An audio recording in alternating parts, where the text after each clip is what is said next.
right. Thanks. Welcome, everyone. Good morning, good afternoon, depending on where you are in the globe at this moment. My name is Bruno Azeredo. I'm a professor in manufacturing engineering at ASU. And on behalf of the organizing committee, welcome to the MateriAlZ seminar series. This is a series had in partnership between material scientists from University of Arizona and Arizona State to promote our field. Feel free to find us on the various social media platforms and website. I'll post that on the chat so you can connect and with us and continue to participate. And I want to thank my co-organizers, Kit, Christina, and Krishna, who are here today, and the many colleagues, staffs, and friends who have helped me advertise and put this together to welcome Professor Tao Sun here today. So Professor Sun is an associate professor in material science and engineering at the University of Virginia, a position he holds since 2019.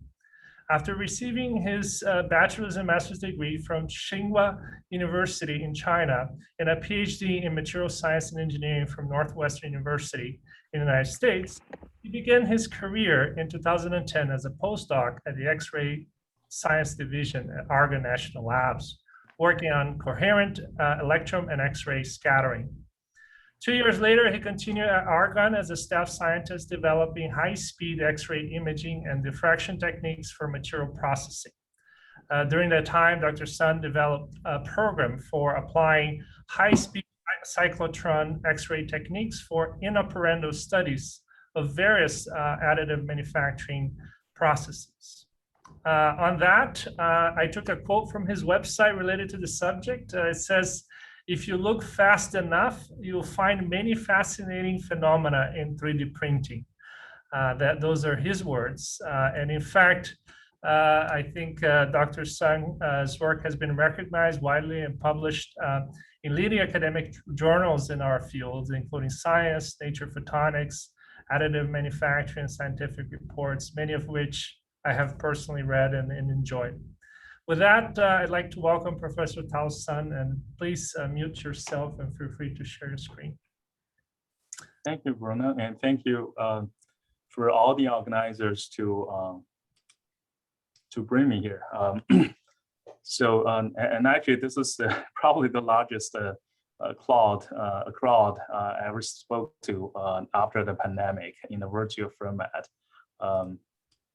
So I'm sure you guys are seeing the screen well. Yes. Okay. All right. So today I'm going to discuss synchrotron X-ray characterization of additive manufacturing, particularly metal additive manufacturing.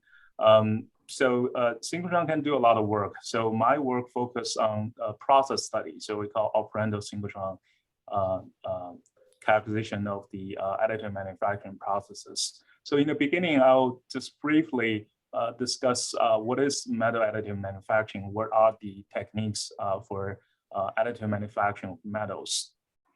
And then jump into the three different techniques, laser powder fusion, direct energy deposition, and binder jetting process. I'm gonna spend majority of the time in the laser powder fusion, because that's what we started when I established the program at Argonne National Lab. But I wanted to just a few minutes in the end to touch upon the DED and binder jetting process, in case some of you guys are interested in those two processes. So HTM classified all the additive manufacturing technology into 7 different categories.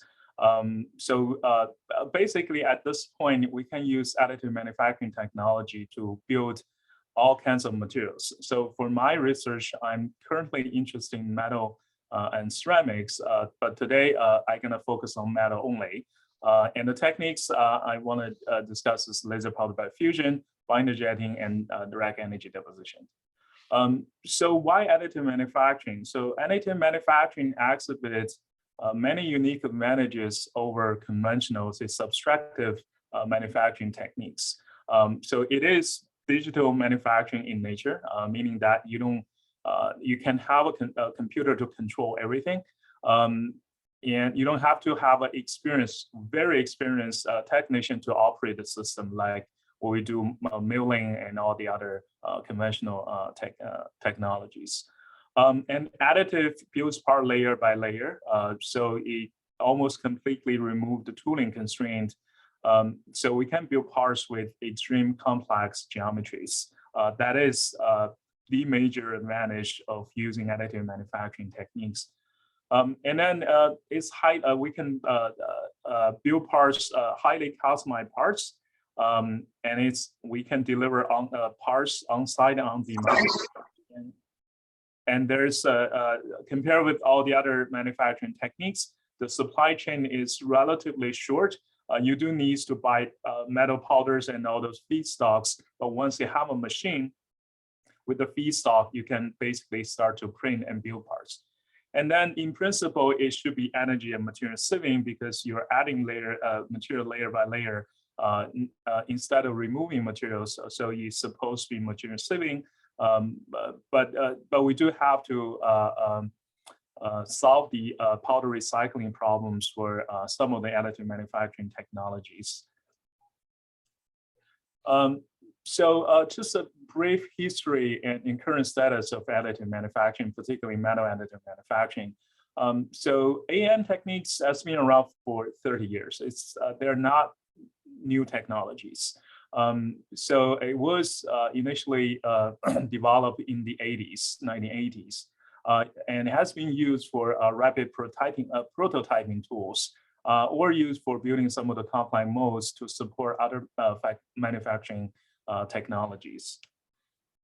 But why we do have a recent surge of the popularity of metal AM? So a few factors. One is that some of the key patents expired. So a lot of companies now can start to build AM machines. And of course, last 30, 40 years, we have substantial advancement of the computer hardware and software because AM essentially is a digital manufacturing. So the better computer hardware and software, the better the technology will be. And also for some of the additive manufacturing process, for example, laser additive manufacturing process, the key components, for example, laser source are getting cheaper and cheaper. So it's a lot more people to access these used to be very expensive systems now. And of course, in the end, that's the need. So many industry now just continue to demand more complex parts so that we don't have to compromise the performance of the part due to the tooling constraint that imposed by many other conventional techniques. So current state of metal AM. So if you read news, you see that OEMs and also associate companies are emerging rapidly. So we almost have new startup companies in this business almost emerge every day across the globe. And some of the major companies, they start to build their own division for additive. And currently, additive manufacturing techniques, at least some of the applications are mature enough. So some industries start to use AM techniques to build and use parts rather than use it as a rapid prototyping tools. And another interesting phenomenon or in current business landscape is that we have very active R&D activities across academia, government labs, and in the industry. Bring the laser out.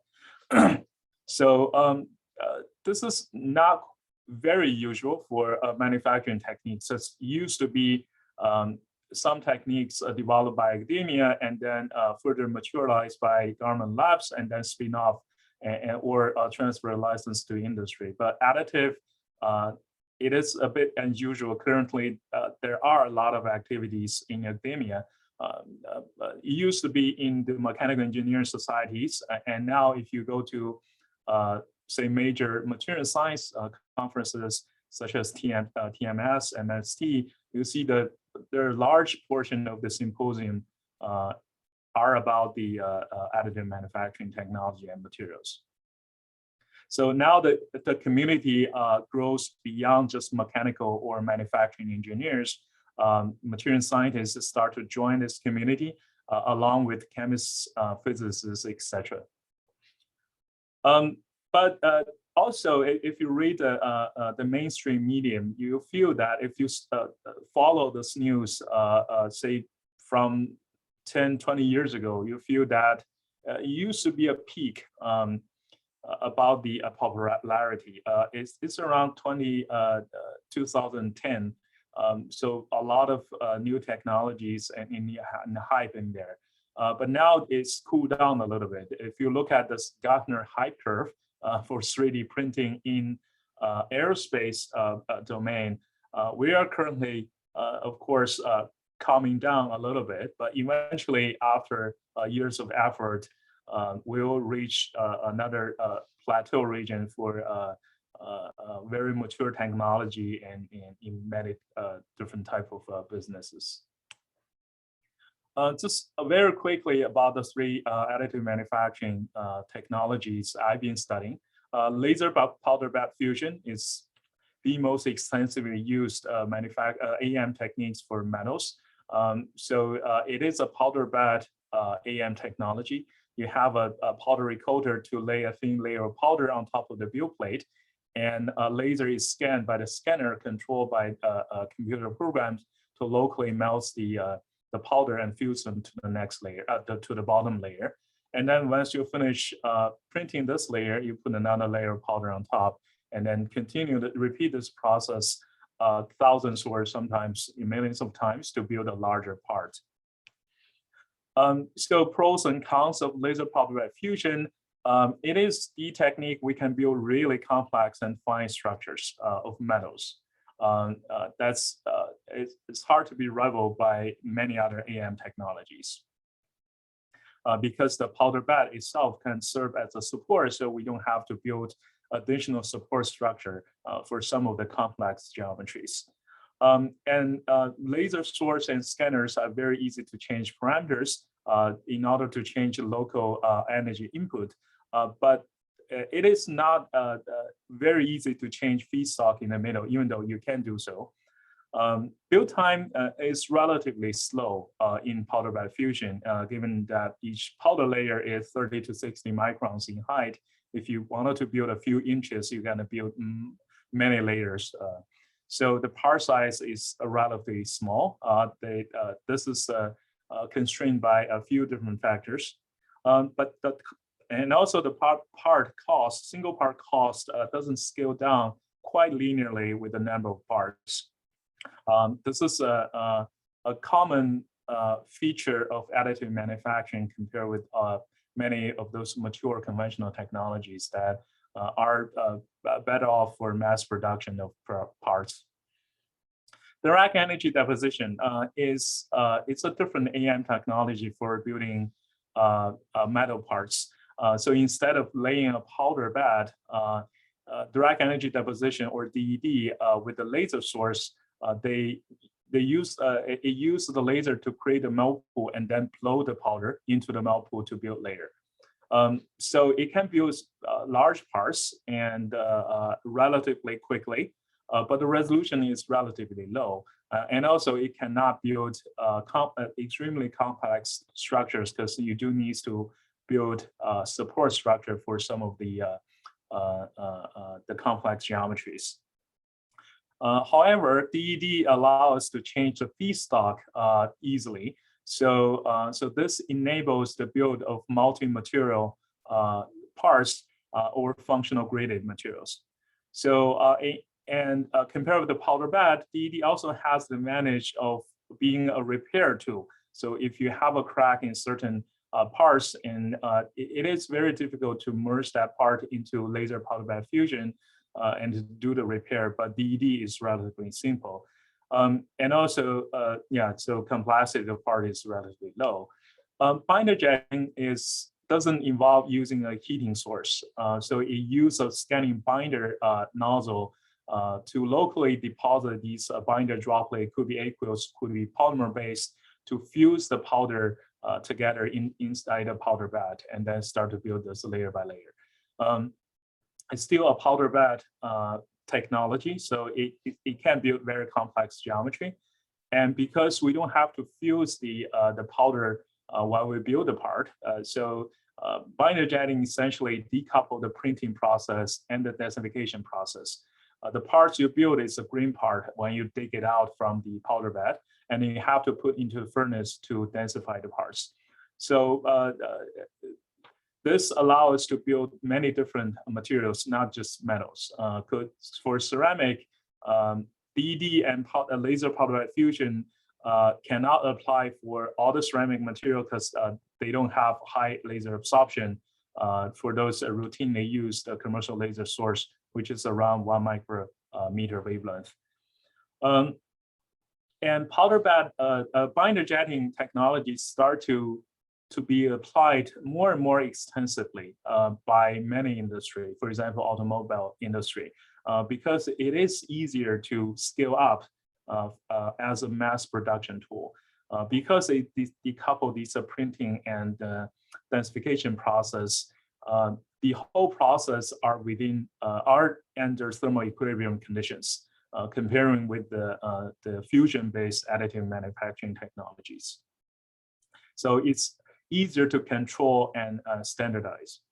But densification is very challenging for many materials, because once you have a green part, to sinter high density parts in the end, conventional way is to add heat and pressure. But for binder jetting printed green parts, it's almost impossible to add pressure, because then you're going to destroy the shape of the parts. All right, so that's enough for the basic information about additive manufacturing. So there are some common problems in all these additive manufacturing technologies. So one of them is structure defects. Across almost all these additive approach, the final parts, some of the materials could achieve 99% 9 density, but some can only be 95%. For example, some of the parts fabricated by binder jetting technology. And for laser fusion-based additive processes, hot cracking happens for some alloys. So those are common defects, structural defects in AM parts. And also because the complexity of these technologies, we don't have many high fidelity models that can capture all the physics involved. And also, more importantly, the build repeatability and reliability for those fusion-based additive manufacturing approaches are still poor. So that's why aerospace industry and some of the, they don't want to use these technology yet to build those mission critical parts.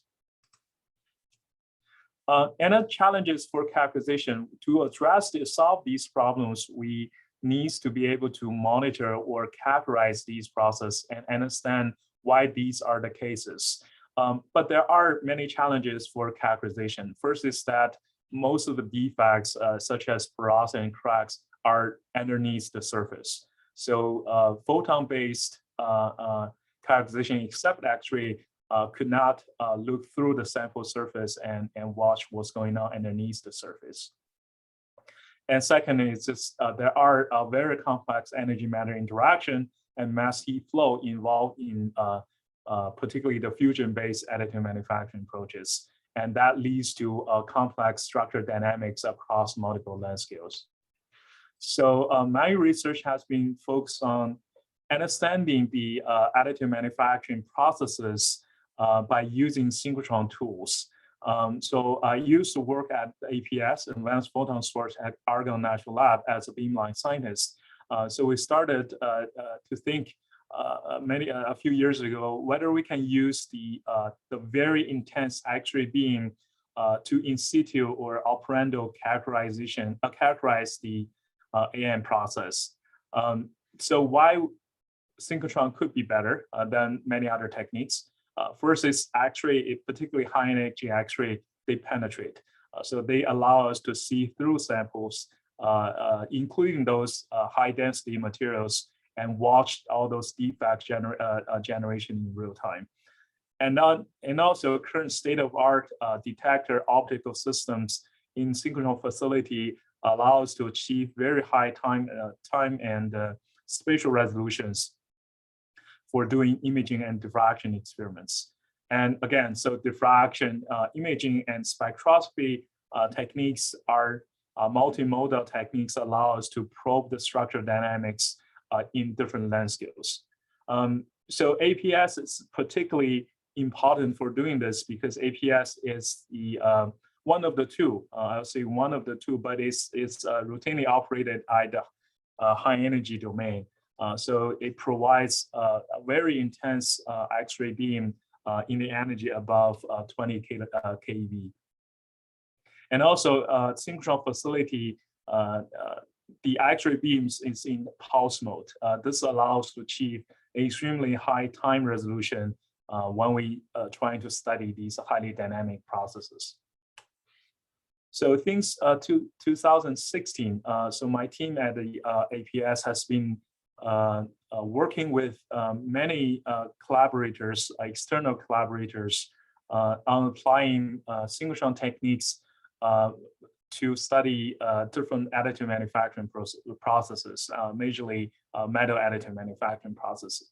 We started with laser powder bed fusion. This is a system developed by ourselves with the funding from Argonne, and then to study the laser material interaction under the conditions relevant to commercial laser powder bed fusion build.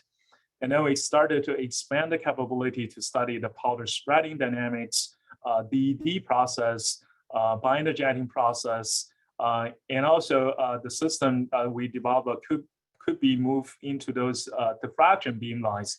So in addition to look at the melt flow and melt pool and keyhole dynamics, we now can watch the material phase evolution or stress development during the rapid cooling process involved in laser AM processes.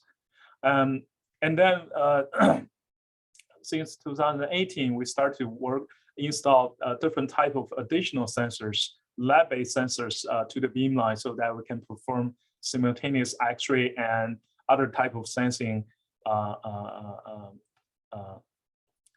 detection to understand the process better. So today I'm going to focus on laser powder bed fusion, touch a little bit on DED process and binder jetting.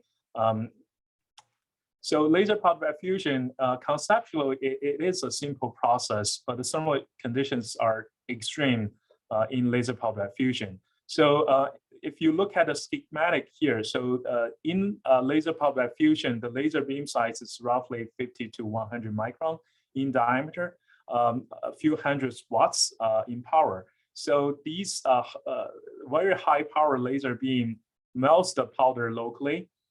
In addition to melting, it could also vaporize the metal to create this vapor cavity or vapor diffraction. If the vapor diffraction is deep and narrow, we call that a keyhole.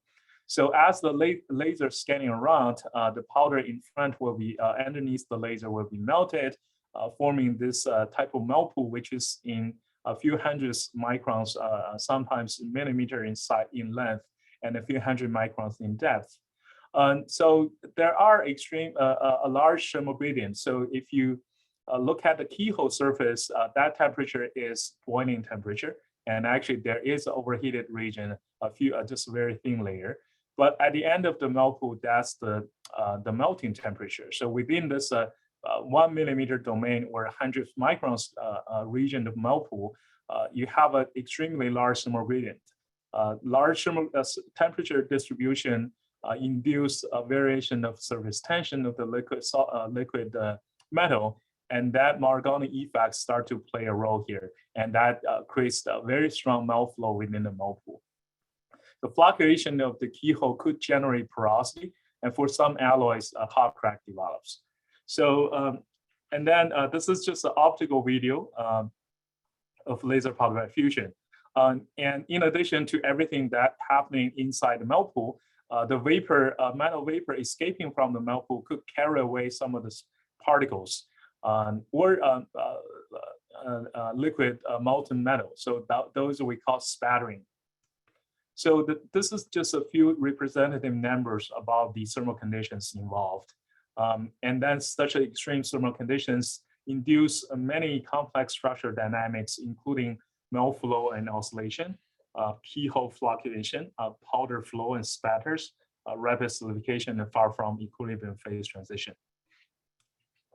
So the system we developed gave us the geometry to look at the process as illustrated in this schematic. So the laser is on top, scanning the powder bed. It's a miniature powder bed, and actually is impinging the sample from the side, providing a side view of the laser melting process. And this is a photo of the beamline that in the middle here, that's the we call laser powder bed fusion simulator. They're actually coming down from the right-hand side, go through the chamber, and then hit the X-ray detector here. And this is the representative X-ray video, high-speed X-ray video of the laser powder bed fusion process. If you look at carefully, this is exactly what I draw in the schematic. You have the keyhole right underneath the laser. Of course, we can't see the laser directly, but you see the keyhole or vapor cavity underneath the laser and trailing and moving together with the laser as it scans from left to the right-hand side. And I'm not sure about the contrast in your monitor, but if you see carefully, we will see these melt pool. Actually, currently, we're getting the absorption contrast, meaning that the lighter or low density materials is going to give brighter contrast in the X-ray image. Because there is a density difference between liquid and solid, we are able to see the boundary of the melt pool. And this is actually one of the slow videos. And then if you just do a quick image processing using ImageJ, doesn't need fancy algorithm, you can get the melt pool image very clearly if you see the white line. So that's the melt pool, and the keyhole is, you don't have to do any image processing, you can see the keyhole right away. Right, so such quantitative measurement with high spatial and time resolutions so allow us to do many things. So first, it's just the measurement itself are critical, particularly the keyhole. So and also the longitudinal view of the melt pool. So those structural parameters could not be measured using any other techniques. You see in the literature that before X-ray imaging was applied, what people did is after you do a single line scan, you do a cross-section and cut, right? You will see the melt pool geometry in a cross-sectional direction, but you won't be able to see that in the longitudinal direction. And of course, you couldn't see the keyhole because when you turn off the laser, the keyhole disappeared. So these are just some of the papers, early papers we had publishing all these quantitative measurements, and along with that, some of the understanding we gained from these X-ray imaging experiment. And all these quantitative measurements allow us to inform and calibrate, validate numerical models. So these are some of the representative works through collaboration with a few researchers in different universities. So because we now can do this direct measurement of keyhole melt pool morphology, those parameters are critical for calibrating all these thermal models, computed fluid dynamic models, etc., or multiphysics models. And then because we can see structure dynamics underneath the surface, we can couple the measurement with a lab-based sensor, for example, IR, infrared camera, to be able to detect the process with the different modalities. So why we want to do this is because synchrotron facility is synchrotron facility. It's great for fundamental studies, but you cannot put a synchrotron source or any X-ray source in a commercial machine. Remember that one of the issues is the build repeatability and reliability for additive manufacturing processes. So one key solution for that issue is to have real-time monitoring system. And all these lab-based sensors are candidates as the, actually some of the OEMs already integrate such photon-based sensors to their system to be a real-time monitoring system. But again, most of the photons based sensors, except in the X-ray range, they cannot look through the sample and see the defect generation in real time, or directly see the defect generation in real times. So the work we've been doing is to couple these X-ray technique with different other techniques so that we can use what we observe from the X-ray to inform the other type of data. So this is one example that we integrate IR camera into the beamline and getting this angle top view of the melt pool. And this is the representative data. We have the side view of the process using X-ray, and it can tell us exactly when some defects are generated, for example, porosity. And also we can also capture the melt pool behaviors from the top using other sensors. And currently I have a program at UVA is trying to correlate these data in these two different modalities, and hopefully we can have a better understanding of the signal we collected, or majorly thermal signal we collected using infrared camera, near infrared camera and visible light cameras to be able to identify the defect generation in real time. So another collaboration is with the NISTA team. So they put an integrated sphere on top of the sample and then build that into the beamline laser system. So integrated sphere, it is a sphere with the photodiode, one or more photodiodes attached to it. It detects the reflected laser beam, so that by considering that 1 minus the reflection will be the absorption. So integrated sphere technology is currently the most accurate technology that measure the laser absorption by the sample in a very high time resolution. So we couple these two technologies. X-ray again allows to see the morphology and of keyhole and melt pool and their evolution as a function of time. And that integrated sphere allows to measure the laser absorption in real time with even higher time resolution. This allows to understand the process better, and also potentially integrated sphere could be a real-time monitoring system in future commercial laser power fusion system. By looking at the signature in the integrated sphere, we hopefully will be able to detect the porosity generation in real time without the need of synchrotron X-ray anymore. So this is another work, same purpose, but with different type of sensor. A collaboration with the Penn State team, they build this ultrasonic sensor into the chamber so that we can collect X-ray images together with the ultrasonic signals. It could be a passive detection or active detection. This is we just started this program, is still ongoing. With one paper published. But one of the challenges is to understand acoustic signal is that there are many sources that could affect the signal acoustic or ultrasound signals.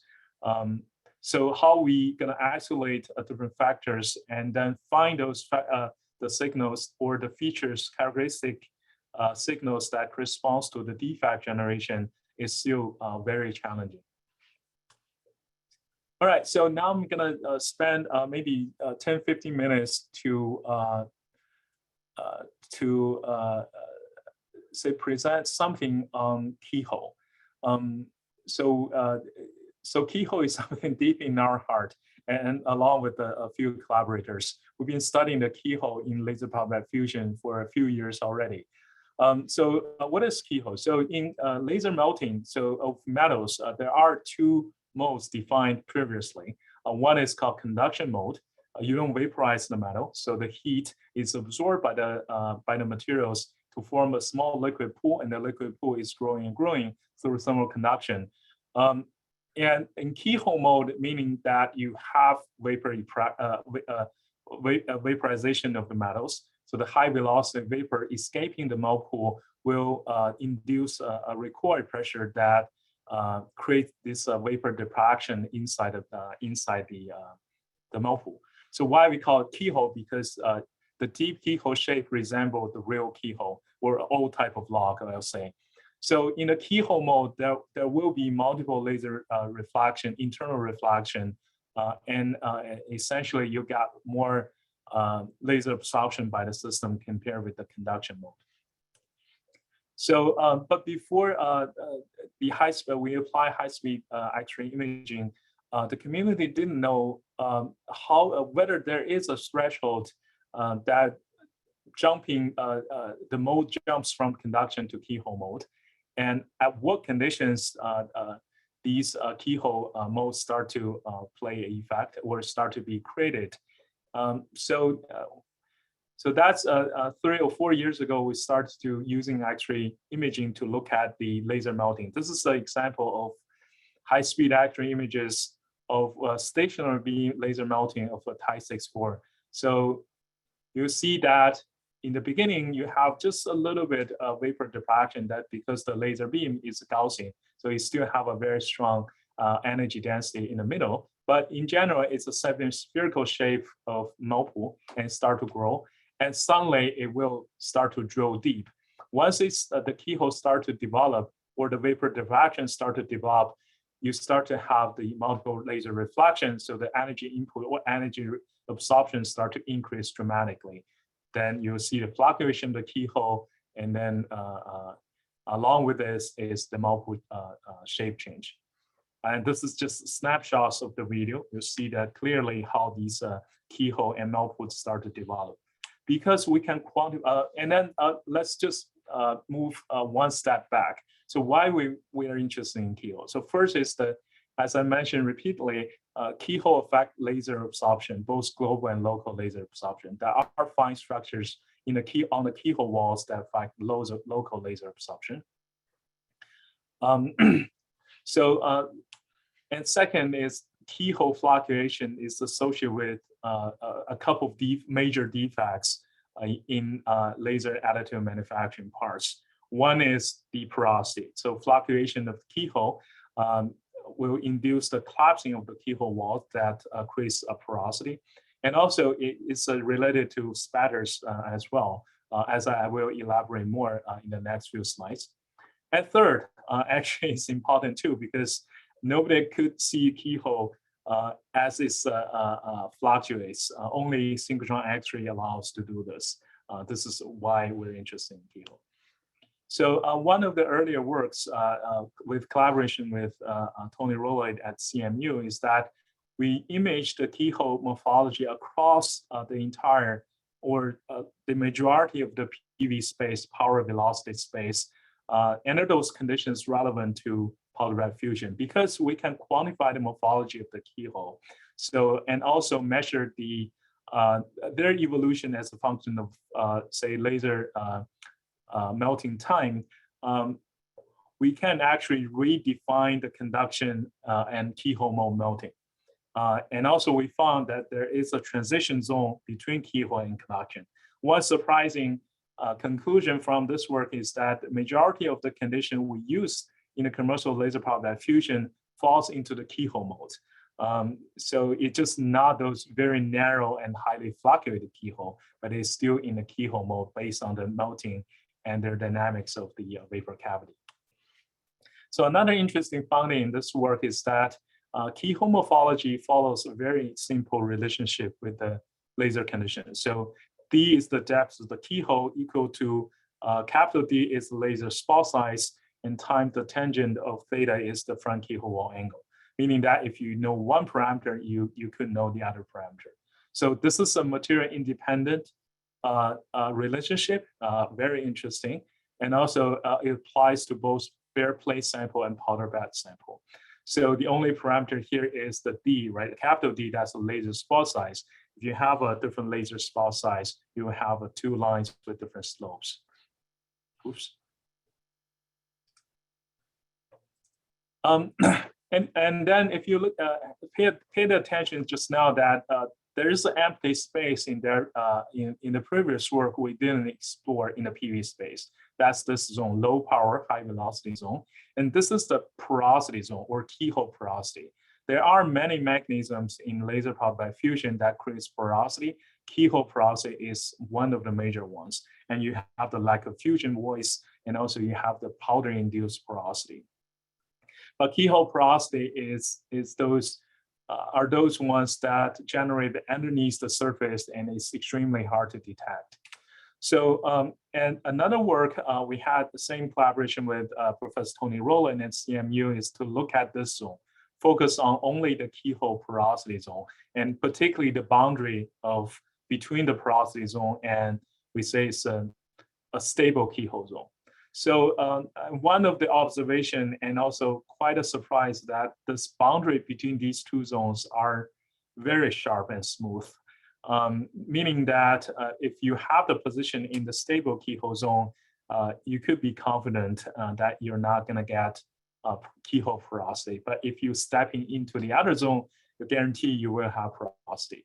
Of course, there are, even you set the condition in a good zone, there could be laser power drifting or scanner drifting that is still going to forcefully move to the porosity zone. But considering all these controls are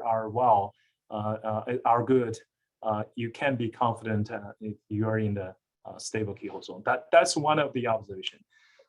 So in general, how keyhole porosity are generated, it's just we have a keyhole that's highly unstable. There will be collapsing between front and rear keyhole walls, and a bubble pinch off, as you see in these movies, X-ray movies.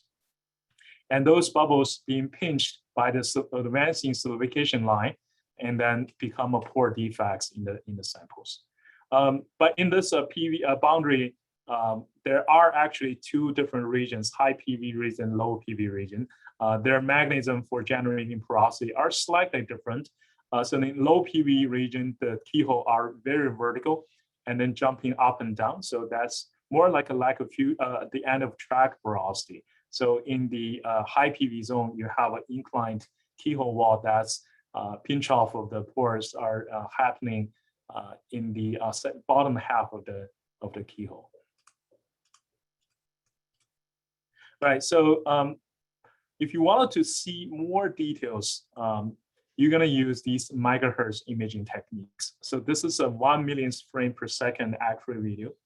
And you're now only seeing the keyhole and how the pore are generated. And also, once the pore are generated, what their motions are.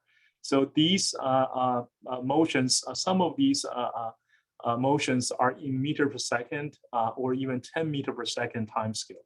So you got to use the Megahertz imaging techniques to be able to see all the details, fine details of these structure dynamics.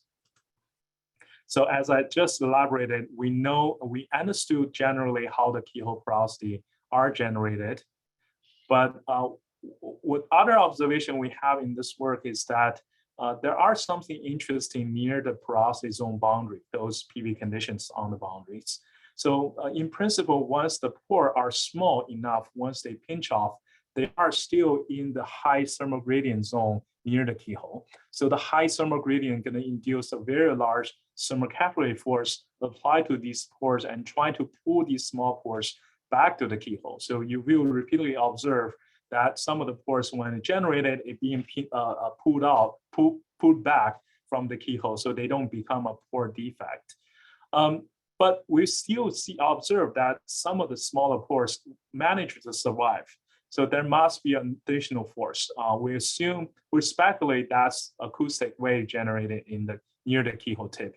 We don't have direct measurement, but actual observations allow us to see some of the phenomenon that's related to acoustic generation. So one is the microjetting phenomenon, and the other one is the pore splitting. So those could be caused by acoustic wave. And a theoretical theory support is that once we have a special geometry of the keyhole, it will focus the laser beam mostly underneath at the keyhole tip. So the energy density suddenly becomes extremely high at the keyhole tip. This could induce explosive boiling and a similar phenomenon that causing a shock wave that pushing the pore away from the keyhole so that they becomes a pore defects. So another phenomenon associated with the keyhole dynamics is spatters. So before we did X-ray imaging, ultra high speed X-ray imaging, we knew that, or the community generally knew that spatters are caused by vapor, high velocity vapor. And it is a complex interface between recoil pressure on the keyhole wall and vapor plume dynamic impact, as well as the surface tension of the molten metal, because some of the high velocity metal vapor could shear off the liquid metal away from the melt pool and becomes spatters. But we did observe some spatters, they have extremely high velocity that couldn't be simply explained by these forces. So we did megahertz imaging on these extremely high spatters, and we found, let me just play this. So now you see the spatter coming out. It displays as a slow spatters, but they are in tens of meters per second because this is a megahertz imaging. So if I break down all these snapshots and put them together, you see there are structures developed on the front keyhole wall, and then there is a repeated keyhole behavior, particularly at the underneath at the bottom of the keyhole. So if I draw the schematic here, I think what we understood now is that there are bumps flowing down from the front keyhole wall, driven by the recoil pressure induced by the laser on top surface at certain geometry of the keyhole. For example, this one, you have a bump, and that shadows the laser, so the region underneath the bump start to be blocked. So the temperature drops. It doesn't have a vaporization happening, and the pressure drops. So that the liquid flow will try to close the keyhole at the bottom because the drop of the recoil pressure. And then you start to develop other bumps. So once you have the flow back to the towards the bottom of the keyhole, the exact tip of the keyhole or some of the rear region of the keyhole start to see the laser and being evaporated. That creates a metal vapor flying towards the front keyhole wall that support the bottom of the bump or protrusion, liquid protrusion from and prevent them from flowing down, so that the liquids start to accumulate in this region, in this protrusion. When it starts to be big enough, it suddenly collapses into the center of the laser beam. So this is another case that some structures on the keyhole start to receive increasing laser energy input. So this liquid droplets start to explode immediately. So the general mechanism is that because it suddenly see a high power laser, it start to be overheated and then create a mixture of the superheated liquid with a normal liquid, and bubble forms and eventually explode. But whether this is exactly the phase explosion or explosive boiling or other type of phenomenon, we don't know yet. We don't have the models to simulate this. So those are the two interesting cases associated with the keyhole, unstable keyhole. So in the last 5-7 minutes, I'll just briefly introduce the X-ray imaging work on two other additive manufacturing processes. One is DED, the other one is binder jetting. So DED is through a collaboration with Sarah Wolf, and she was my postdoc. She's now at the Texas A&M, and Dr. Jian Chao, she was a student of Dr. Jian Chao at Northwestern at the time we started this program. So there are multiple generations of random DED system the team developed. The first one is just a piezo-driven nozzle that deposit powders into the melt pool. This allows to see a limited number of powders and how they interact with the laser beam and the melt pool. And then after a few generations of optimization, so in the end, we have this type of system that it is a gas flow blown powder DED system that resembles more closely with those commercial DED system.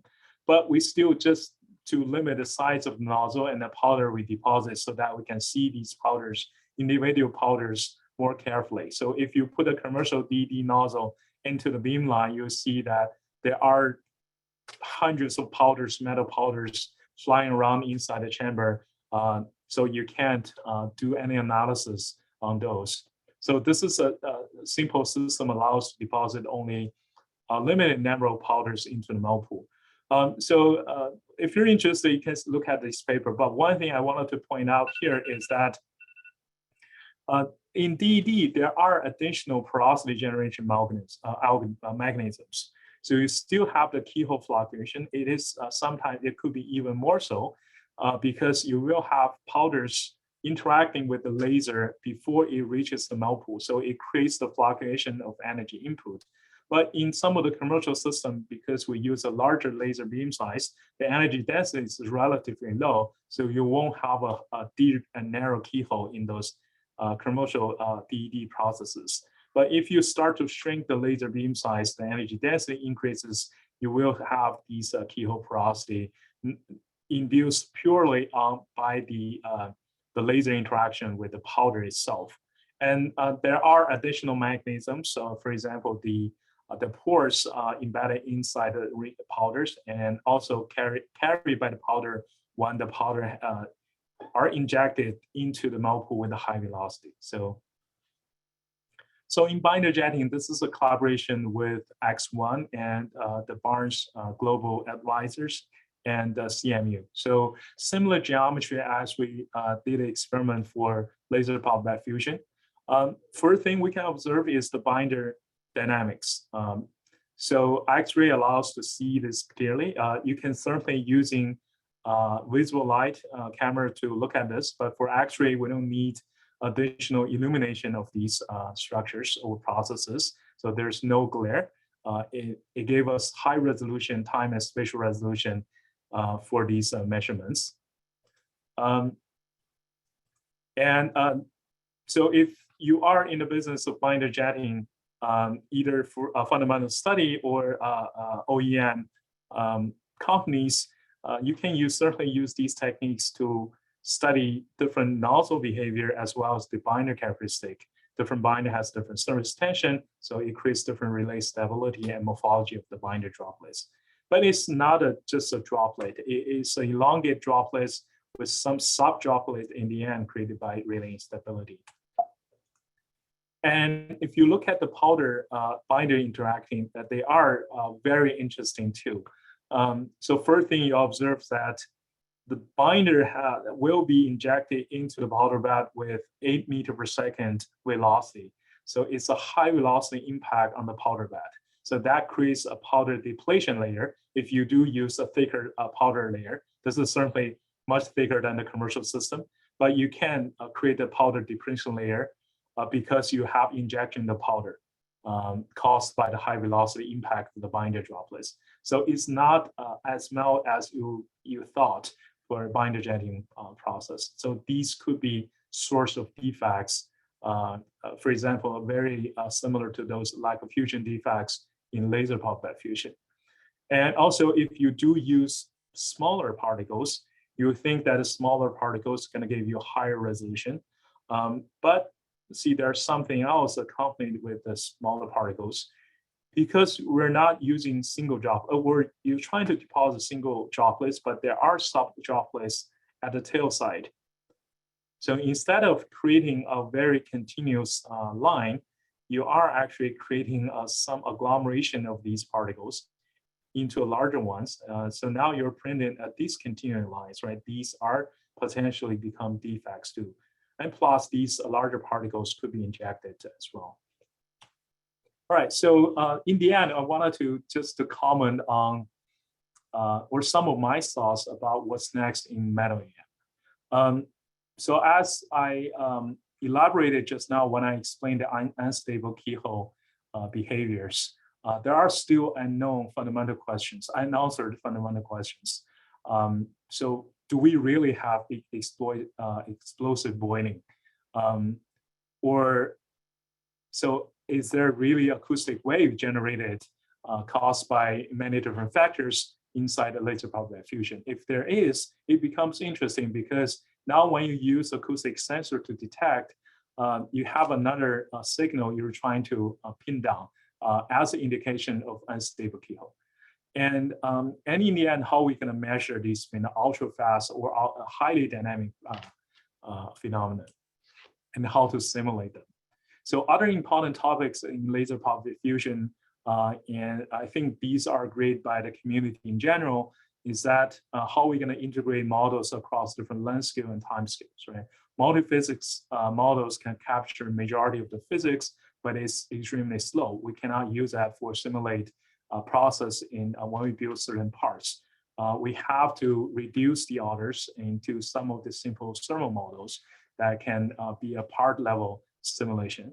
And another issue in additive is that the poor repeatability and reliability. So the key to solve that, address that issue, is to develop effective real-time monitoring and hopefully in future closed loop control systems. So when we create the defects in the build, we can identify, find that immediately and try to make decisions based on the signals, right? Either to stop the build or come up with a different sets of parameters to fix it. And for laser pulse diffusion, it's relatively slow. How to increase the build speed is critical. It could be increasing powder bed thickness, but that will shift the different zones in the PV space. It could use multiple lasers. This strategy is being implemented by many OEMs at this point.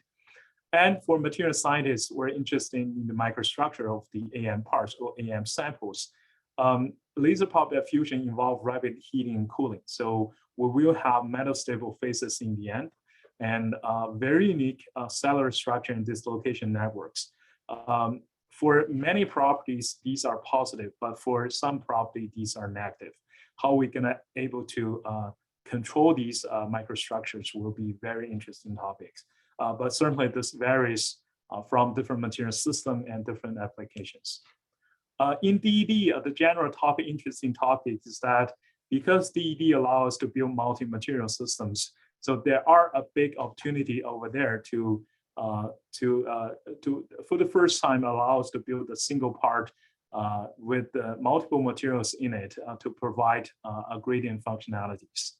And in DED, because the grain size is bigger in most of the material systems, so how to refine the grains is also a topic that many teams are working at this point.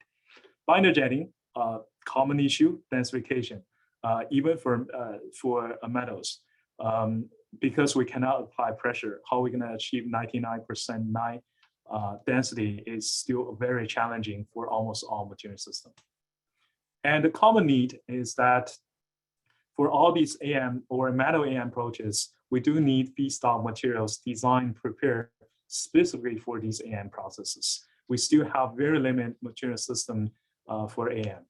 So if we revisit these hype curve, so one of the, we are here, but how are we gonna reach here?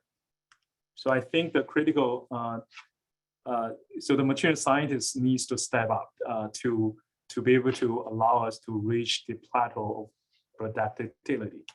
And the strategy is certainly the co-design of materials, process, and products to revolutionize manufacturing. So this was the case for, say, in metallurgy, say from 100 years ago. And so when we start to develop new alloys, we have the process in mind, right? For example, casting, right? What type of alloys that works for casting?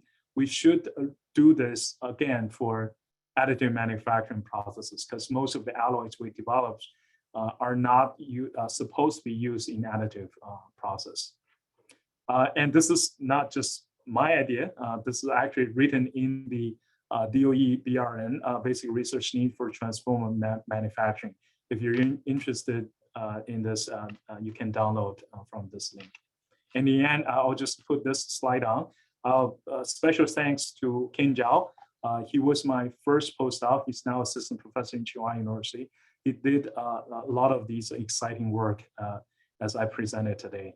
And now thanks all the collaborators, and also, of course, two other postdocs who's now in, one is in industry, in arranging industry, and Sarah is now assistant professor in Texas A&M.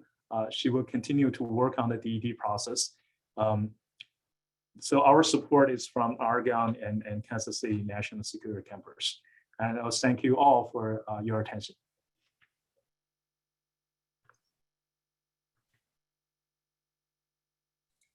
All right, this is fantastic. Thank you, Tao, for a wonderful talk.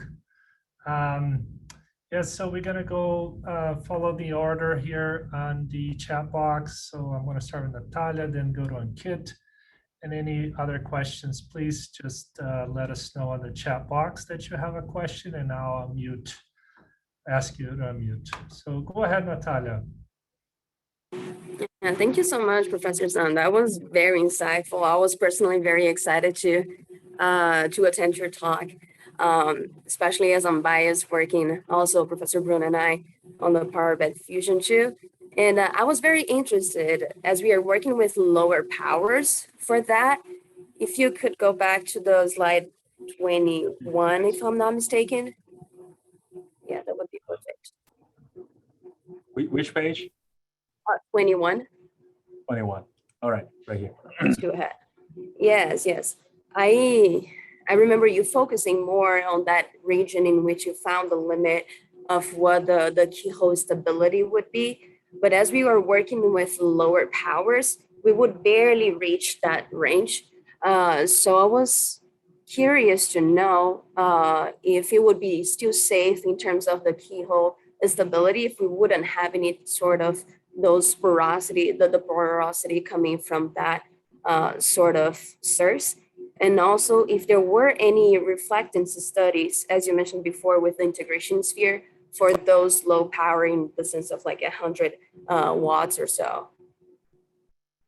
Yeah, so a good question. So actually, it's more challenging than the high power case. If you look at the curve here, low power case is not, the boundary is not as well defined as the high power case.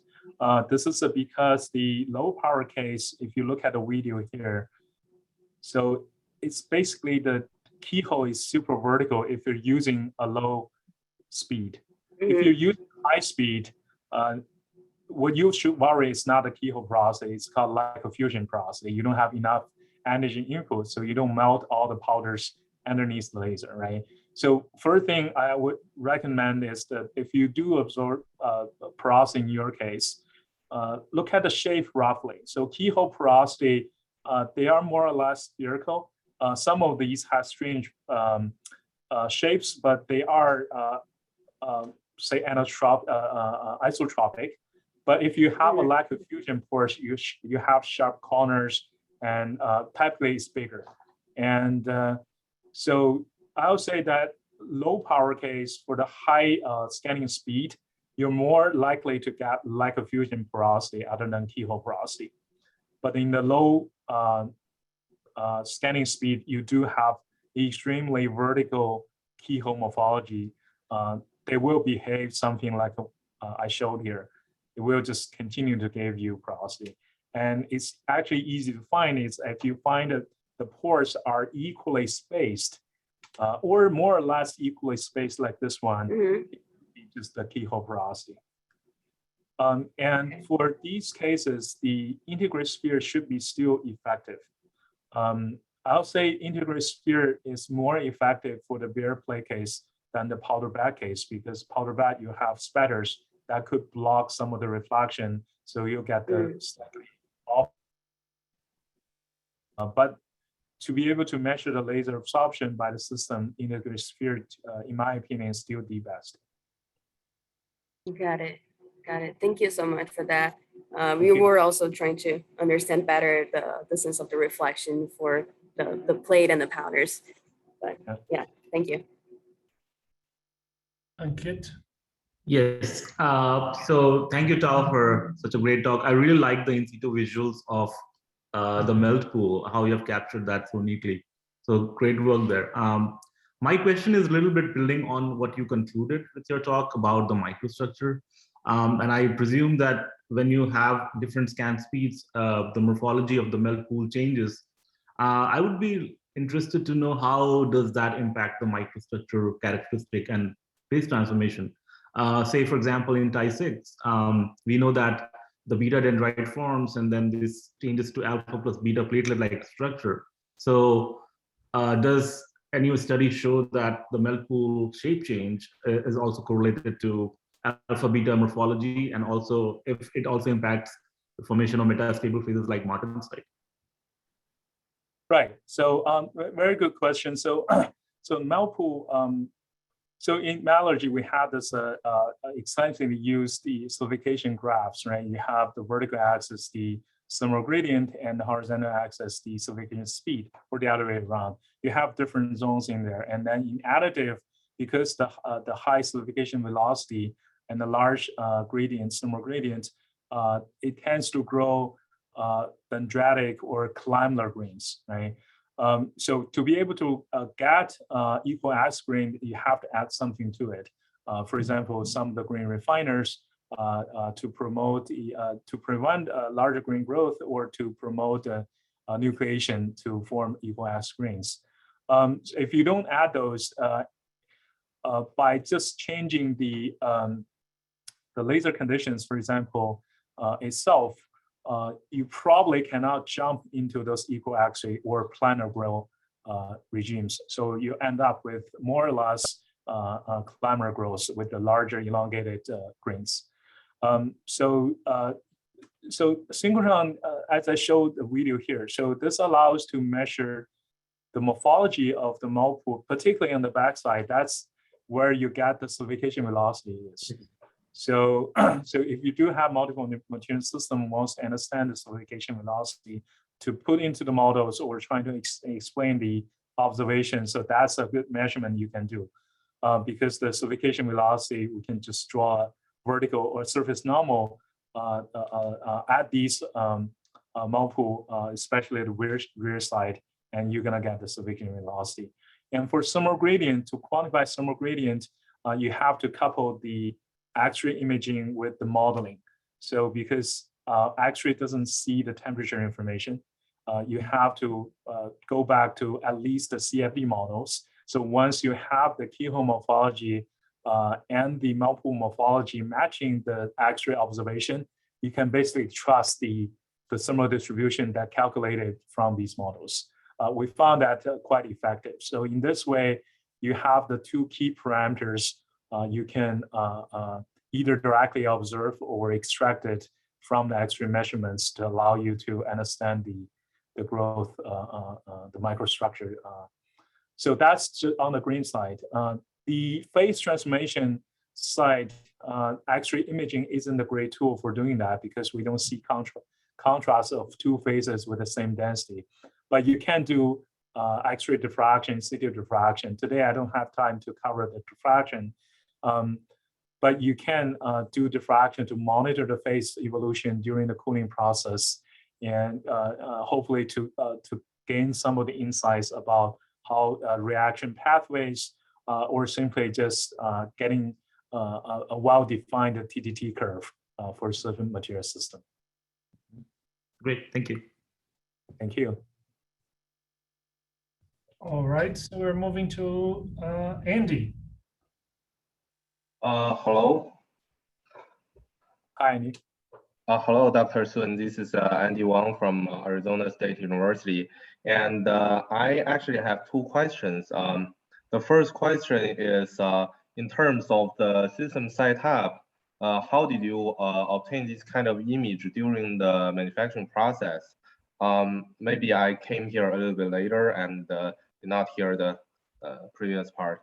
And another question is that, are there any studies or potential ways to combine the data obtained from these vertical XCT images with the infrared image or temperature profiles obtained from above these powder bed? I think they can add some extra information on the temperature profiles. Yeah. Yeah. So those are good points. So the first question is that you don't have to, you can't do anything with your own system. You have to go to the synchrotron facility, and this laser pulse effusion simulator is at the beamline available to everybody. So you apply beam time and you run experiments with your own samples. So that's how we got all these side view X-ray images. Second is that yes, that's if you were in my talk at this moment. So yes, you can couple the X-ray images with say thermal images, either from an infrared camera or near infrared camera or visible light camera. So, and then we have an ongoing project on trying to make correlations so we can use what we have, we can collect it from the X-ray experiment imaging to inform the thermal images. So, and then the early results shows that there is a pretty good chance that you can detect the defect generation using solely these thermal images. But it has to go through some machine learning algorithms and some modeling to understand the process better. So hopefully, if I do have chance to present to the same community or some of you guys in next year, you will see more updates along that line. Yeah, thank you very much. Thank you. We have a question from SK Day. Are you able to ask your question, SK? Bruno, I think there's a microphone issue there, so we can repeat the question. I'll ask the question is, can you please show representative SCM or TEM microstructures of some of your products as a function of the processing conditions? Any examples of grain, pore, or phase distributions and defects? Unfortunately, I don't have anything in this presentation, but those that are being studied by many other teams in the community. Even before we do X-ray imaging, that people characterize the microstructures of these AM parts. So let me just describe it. Let me see whether I have some reference in here. Nope, not in this slide. So basically, Additive creates a microstructure that are different from, say, wrought or casted alloy samples in many different length scales. So from the smaller length scales, the atomic length scales, Additive parts has very unique 3D dislocation network. And then above that, you have the subgrain cellular structures with chemical segregation to the cellular wall.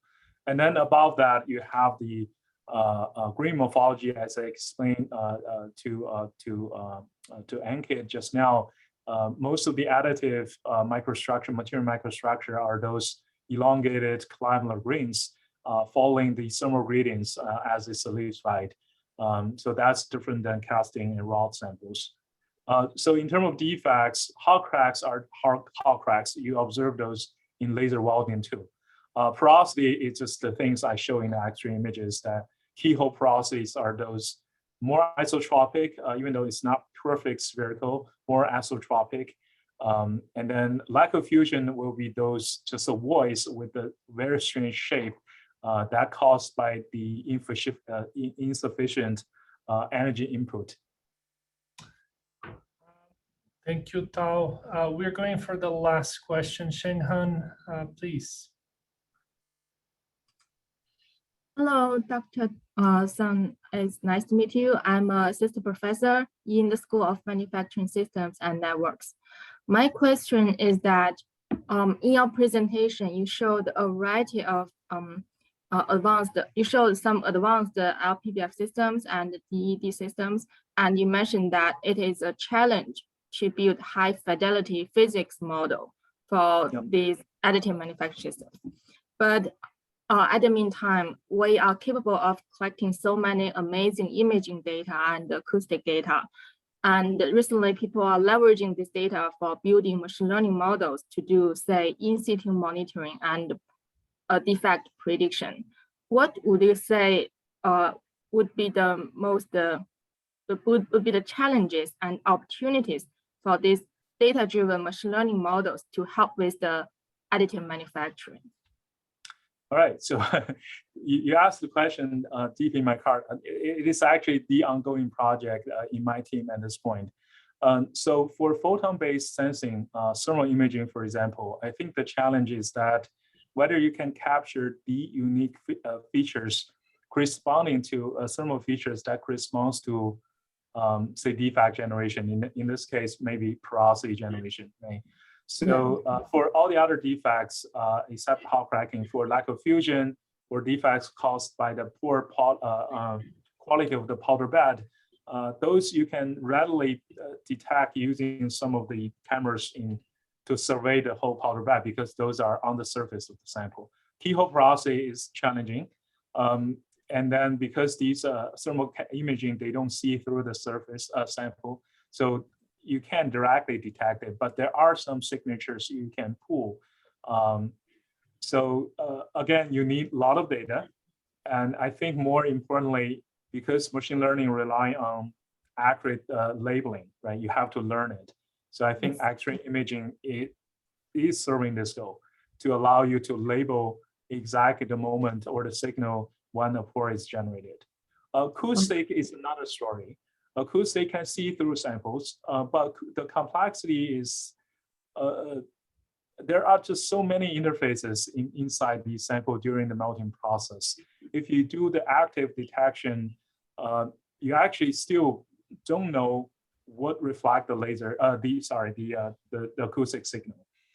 And even for passive detection, it is still very difficult because so many different interfaces, and then in the end, you will have to deal with part geometry, right, for acoustic sensing. So your signal will be different when you build this layer, but when you build the second layer, it could be different. And if your acoustic sensor is stationary, when you build parts at this location, it will be different. The signal will be different than your laser is on a different side of the build chamber. So all of these gonna contribute to extremely complex acoustic signal that make it extremely challenging to isolate the signal from, say, defect generation. So that's my opinion. Okay. That's very informative answer. Thank you so much, Dr. Sun. Thank you. Oh, we have one more question. Do you have time for it? Is that okay if we run over a little bit? I'm okay, yeah. I can be here until 5:30. Hi, Tao. This is Krishna. I have a very quick question. Is there a minimum thickness for us to generate a keyhole porosity? Meaning how many layers before we might see a keyhole porosity? And the reason why I asked that is there a way, if you want to detect the generation of acoustic waves, you can do it for a couple of few layers and maybe have a transducer on the bottom and detect it? Yeah, keyhole porosity you can generate just within a single layer. Yeah. So if so, is there a way where you can then put a transducer at the bottom on the build layer and look for this acoustic signal? Yeah. It's actually being done by many teams across the world. So so only because you did mention that, you know, you guys haven't, I mean, no one, I thought you mentioned no one detected the acoustic emission from the keyhole. That's why I asked. Oh, that's new, but that's some of the answer questions even for us. We don't even know there is acoustic wave generated in a keyhole tip, but that's a unique acoustic signal. But even away from the keyhole conditions, when you build some parts, when you just scan the laser across a plate sample, and then you have the acoustic sensor underneath, you will have signal too. Of course. So that's actually make acoustic detection difficult because there are just so many different sources, and then you have acoustic signal bouncing back and forth within the sample. My only point was, you know, do it at a condition where you generate a keyhole, do it at a condition where you don't generate a keyhole, and you at least have a baseline to compare. Yeah. That's ongoing. Okay, cool. Thank you. That was great. Thank you. All right. Dr. Sun, I had so many questions that I decided not to ask them today and follow up with you maybe later. We can set up another meeting. Yeah, I might need a 15-minute with you or something, but I'm really glad to see the enthusiasm from the community and give the opportunity for everyone to ask questions. So with that, we want to just thank you for your time. Zoom doesn't allow us to clap in a very enthusiastic way, but I hope you feel that way and the warmth of our community. Thank you. Yeah, again, thanks for having me.